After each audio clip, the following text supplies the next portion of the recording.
Hello there, and welcome back to War Thunder, to the ship review on the IJN Mogami, which is the top tier heavy cruiser for the Japanese nation, sitting at a battle rating of 5.7, and it has basically the heaviest broadside in the game as it stands right now when it comes to also the amount of 8-inch guns.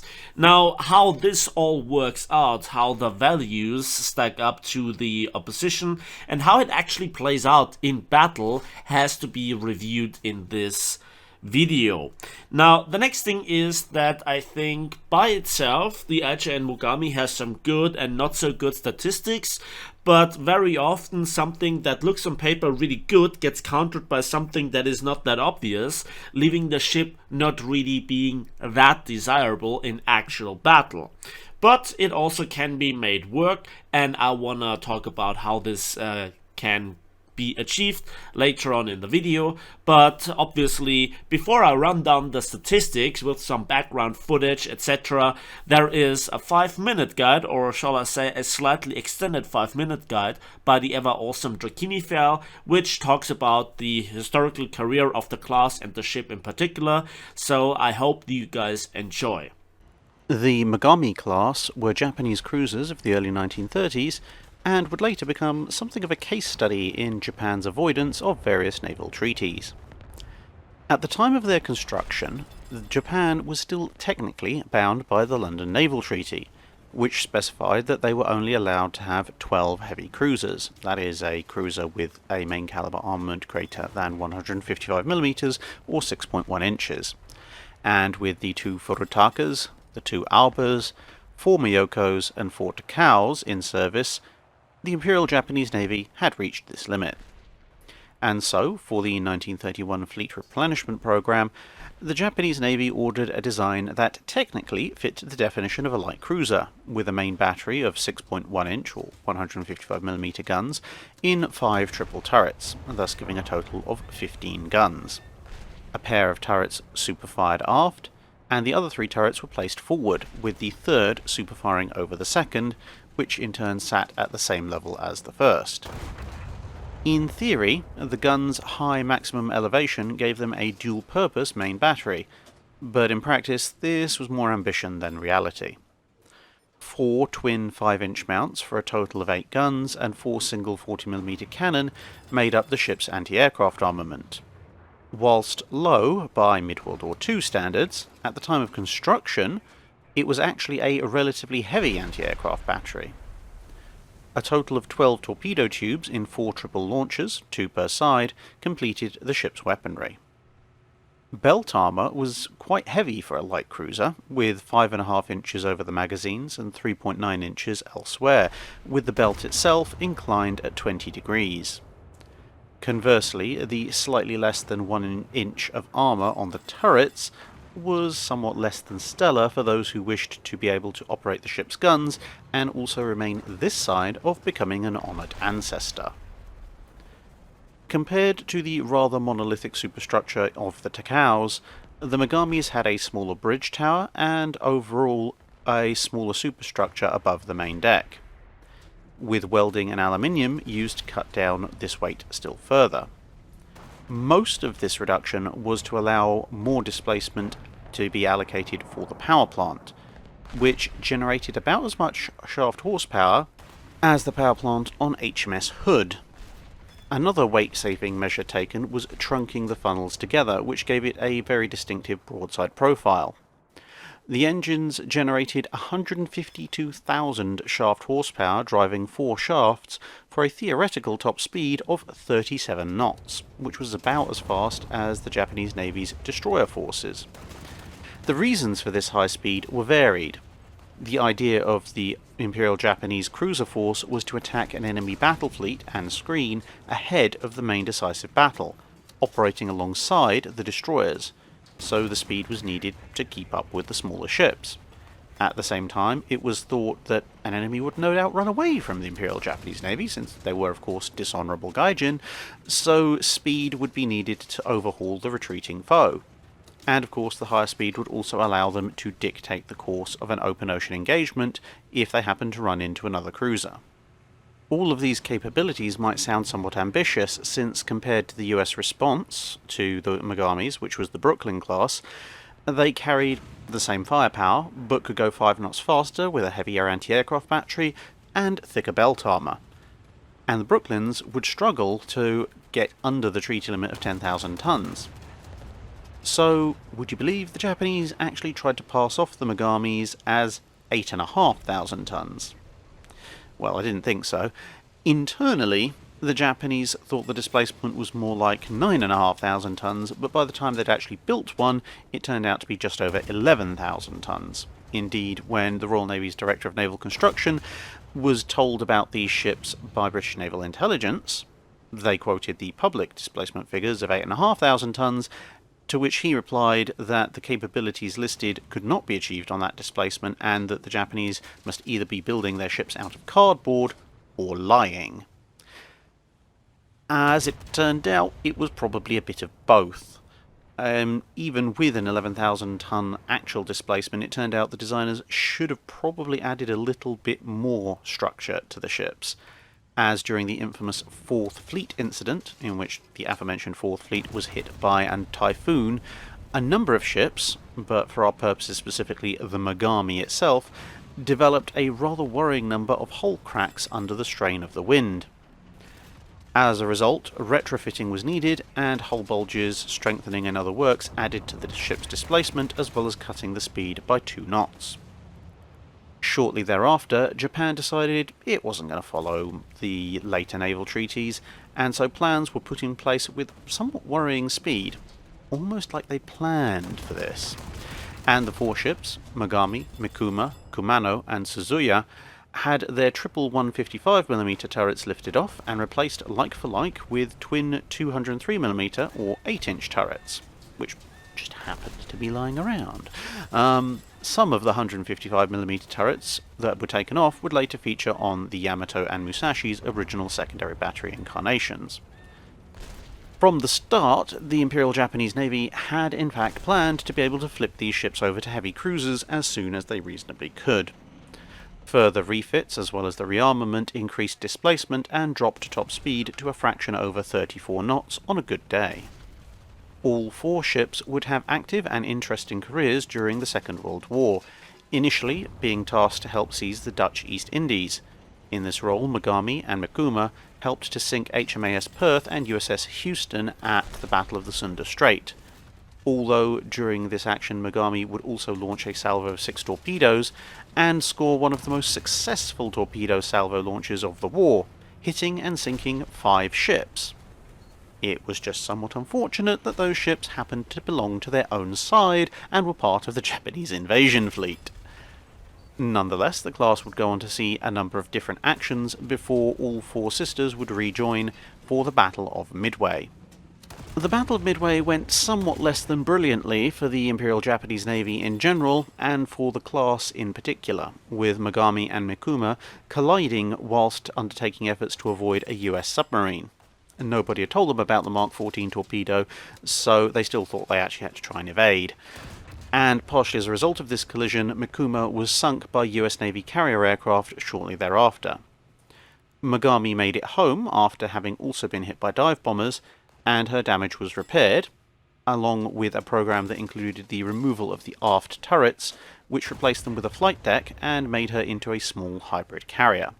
As the war progressed, more and more anti-aircraft armament was added to the survivors, which was good, but it was mostly Imperial Japanese Navy standard issue 25mm cannon, which was not so good. Nevertheless, in 1944, the 3 remaining ships were present at the Battle of Leyte Gulf, where Mogami managed to hit another friendly cruiser, this time the Nachi, and was then shot up by US cruisers and aircraft before being scuttled as irrevocable by her own destroyers. Kumano lost a gunfight with USS Johnston, and then later on also with some US carrier aircraft. Suzuya was crippled by a hit or near miss that detonated her torpedoes, and she would later sink towards the end of the battle. Kumano would be taken out by further US Navy carrier strikes later in 1944 after having made it back to port. Now, let's have a look at the 8-inch version of the IJN Mogami in port of War Thunder. Let's begin with the armor, let's begin with the hull, and as you can see nothing here on the front of the ship, so high explosive shells from destroyers that hit here will cause flooding and also fires. When it begins with the main armor though, we have a nice bulkhead of 105mm and then some of the heaviest side plating so far. 140mm with a bit of inclination, so you can angle the ship, and it is just below the waterline, so it will protect your main magazines comfortably. Then versus diving shells, we have also 30mm protection, and now when it comes to the propulsion area, we have 25 and 65mm respectively below the waterline. Above the waterline, we have 100mm of armor. Then the same arrangement for the front magazines can be found also on the rear magazines, 30, 140 and 105mm respectively for the lower, the upper and the bulkhead armor plating. Then the main engine area is also again protected by 105mm bulkheads, and then the deck armor for the magazines is 40mm, which is not really terrible for a heavy cruiser that has its origin in a light cruiser design.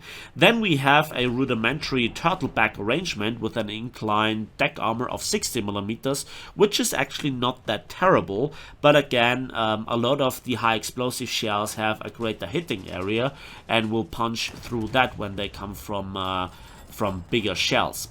Then the deck above the engine room is 35mm, and there are quite a considerable amount of holes, where then there is 95mm of exhaust armor. The main conning tower is protected by 100mm. Again, it saves you from getting lost in your ability to steer the ship from destroyer high explosive and cruiser high explosive, but armor piercing shells depending exactly where they hit, because it's more or less rounded armor, so if you hit the side then the shell can bounce off, but still you lose sometimes control over your ship. Now we come to the big drawback in the armor layout, especially in contrast to some other cruisers like the Hipper, like the Brooklyn, and also like the Southampton, and that is that your turrets are completely unarmored when it comes to effective armor. So they have 25 and 25.4mm of rolled homogeneous armor respectively for the barbettes and the turrets all around, but that's terrible. Even destroyer HE will even splash knock out those turrets. Even patrol boats can rob you of your main battery firepower, reducing your not already that impressive DPM further, to which we'll come just in a moment. The next thing is when we come to the X-ray, we can see that the magazines are quite excessively large, but they are still below the waterline, again protected by some of the best belt armor so far, and they begin just behind the front turret and end behind the third turret. Same arrangement then for the rear turrets, so that is something to consider. The next thing is fuel tanks. We have an excessive amount of fuel tanks across the entire length of the ship, from the very tip of the bow to then also here behind the armor plating for the engine room, and then also even between the middle screws we have some fuel tanks. The next thing is, if you don't watch your fires, you catch fire here because the protection is not as great as for the main magazine protection. The fire will spread, and then the fuel tanks below the main magazines will cook off the ammunition at some point, so you have to really watch your fires. The next thing is that the smoke funnels are quite excessive, so you can lose a substantial amount of your propulsion with even an HE splash, but that is not uncommon on destroyers and all other cruisers as well. But that robs you of one of your main advantage. We'll come to this in just a moment. Looking at the ship like this, we can see that the middle turret, the second turret, is actually not super firing above the first one, so you have to angle to bring the first three turrets to bear, and then you have the same amount of frontal forward facing firepower as some of the light cruisers, and yeah, that is then 6 8-inch guns in total. The rear turrets, though, have terrible firing angles, and this is one of the main drawback of the ship, because you could say, oh well, I could here fire 45 degrees to the front according to how the superstructure is formed or the upper deck is formed, but then there is still a limit to like 80 degrees because of the biplanes or the float planes not being affected by the blast, so the turrets do not actually rotate like this but more like that. That is a severe drawback, so you have to actually give full broadside to the enemy, and that actually neglects here the armor protection. If you think about the Admiral Hipper, it has much better firing angles, but the belt armor is quote-unquote only 80mm, but it also has a turtleback arrangement behind this, and some other cruisers have also less armor, but they can angle better, and at range that is a severe advantage. But if you think that you can kite away from the enemy, then I have to disappoint you as well, because the firing angles for the front turrets are also not the greatest. And that is quite a shame. I think Gaijin should overhaul here the potential firing angles, especially for the frontmost turret. It could angle much better. The same for the super firing turret and especially the rear turrets to make the ship a bit more competitive. Also very competitive are the torpedoes. There are of course the Type 93 long lances, but they can fire just from the broadside to a little bit to the back. The firing angles are terrible. Again, a severe drawback in making the armor of the ship useful. Now let's put the ship into perspective with some of the other statistics, and for that we will have an Excel spreadsheet. The Mogami has, with 10 203mm or 8-inch guns, the heaviest broadside in War Thunder, so it has the most amount of big guns in War Thunder, and you have 1600 rounds available. That's 160 salvos. That is more than good enough for any given battle.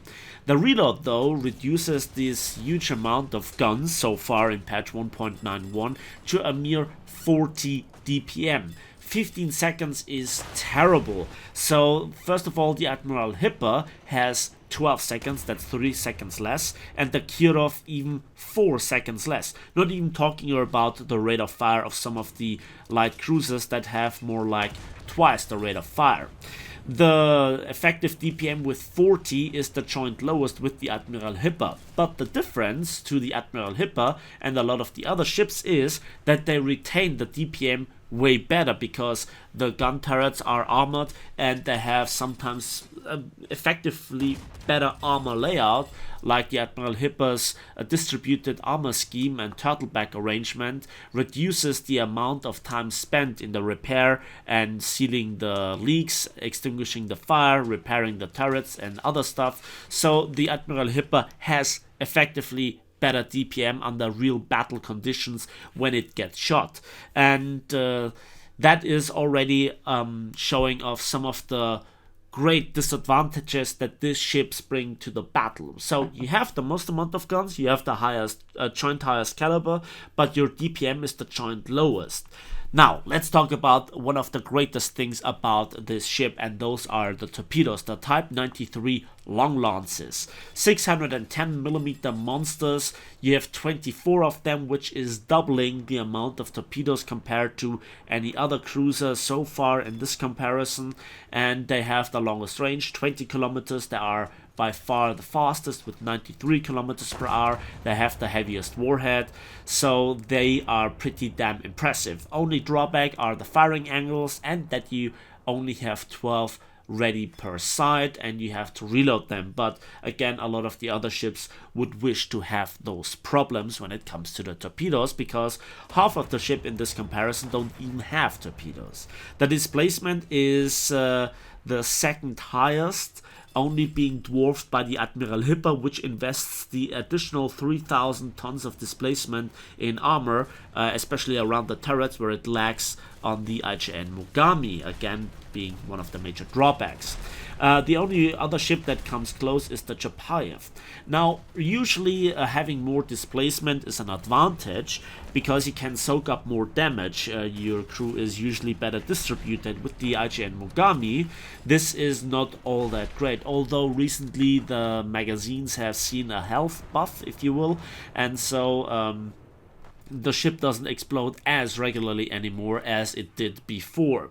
The top speed is actually the second highest, only the Kirov is faster. 64 kilometers per hour isn't really anything to scoff at, but this advantage again under the high explosive spam that is currently ongoing from light cruisers, sometimes even from heavy cruisers and even destroyers, can reduce this quite considerable. But that is a problem that any other ship shares in War Thunder. The crew complement is kind of average with 910. The Admiral Hipper and also in particular the Chapayev have significantly more than this. So you can repair fires and you can repair the knocked out modules and seal the leaks and also extinguish the fires not as efficiently as some other ships, and you are more vulnerable to receiving them in the first place.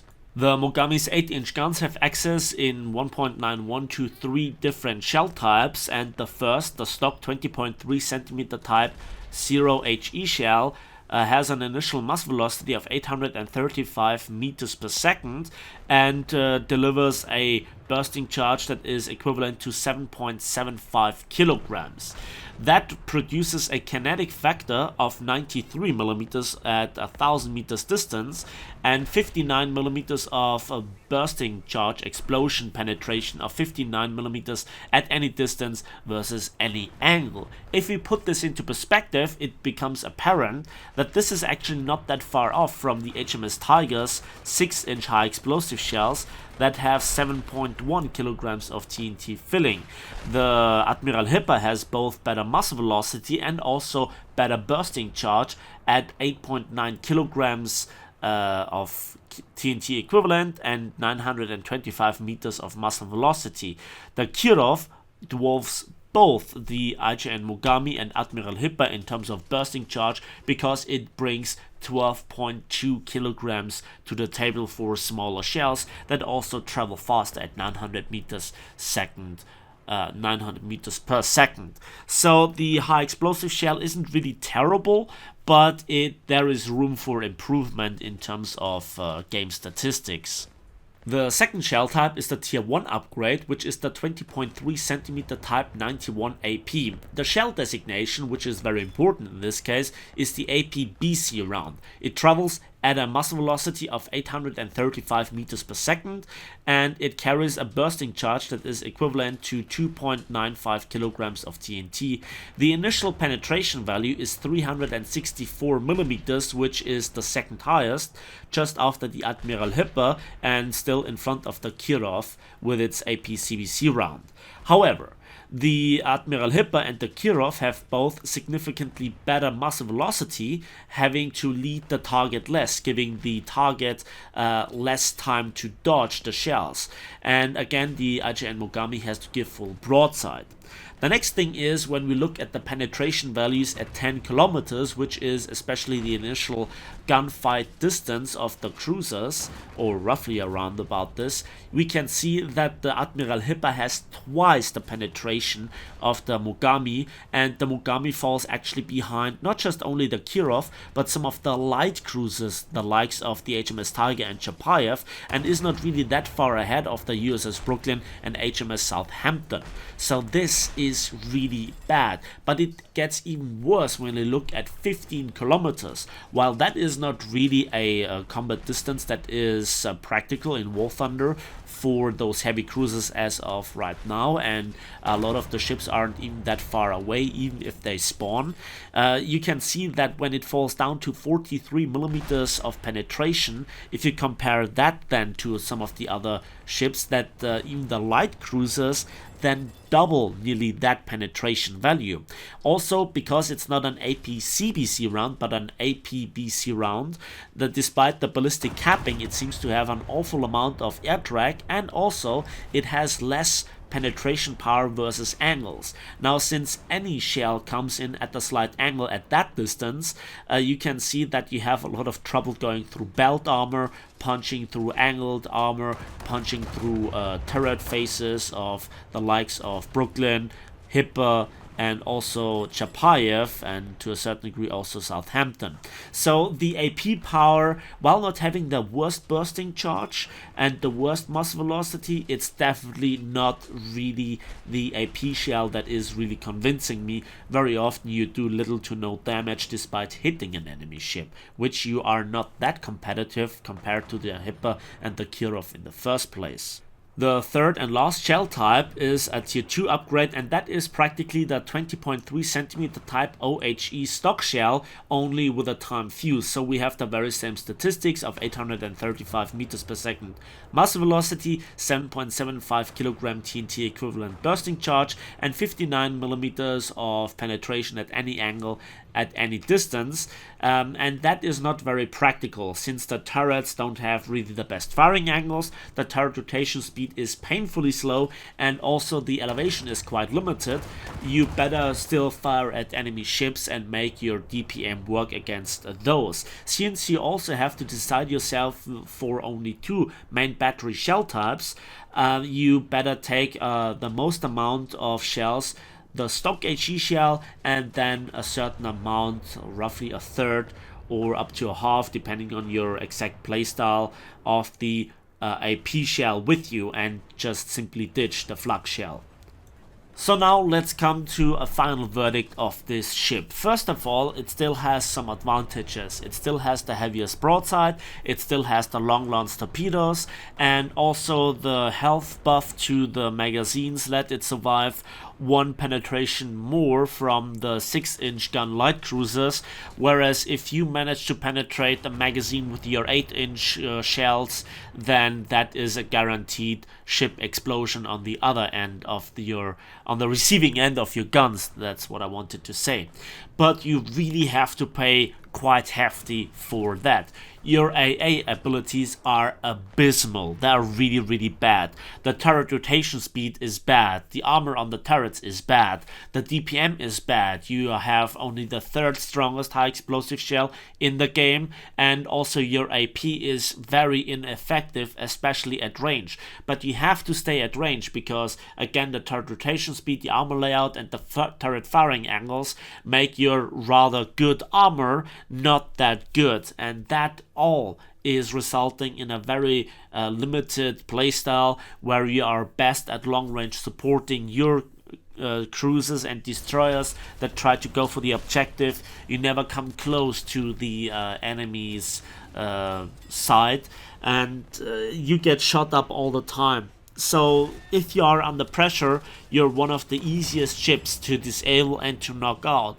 And whereas other ships struggle versus some of the ships at range that have armor, like the Admiral Hipper, like the Chapayev, like the Brooklyn, etc., especially around their armored turrets, they rather focus you because at least they can eliminate or vastly reduce the DPM that they receive from you, and you are one of the easiest ships to kill because you cannot really angle if you want to use all your guns.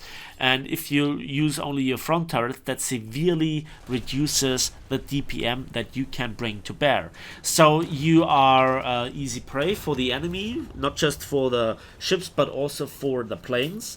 And then well, you also cannot really kill anything, making the Mogami one of the less attractive cruisers, especially in contrast to the Kirov, Admiral Hipper, Chapayev, and Brooklyn that just are better suited for the tasks that await them in War Thunder Naval Forces.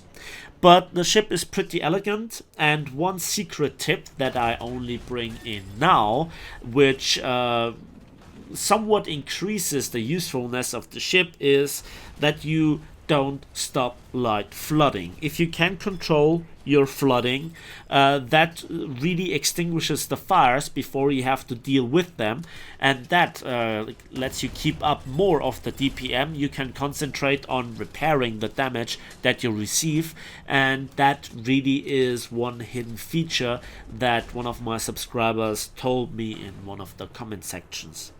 That's it for me today now with the ship review on the IJN Mogami. We're approaching 30 minutes of video. I hope you enjoyed this excessive stat review and stat compilation. Give it a like if you did, subscribe if you want to see more. Also, don't forget to check out Drachinifel's awesome YouTube channel, link as usual in the video description down below, and we'll see each other on the battlefields, in the skies, and on the waves of War Thunder.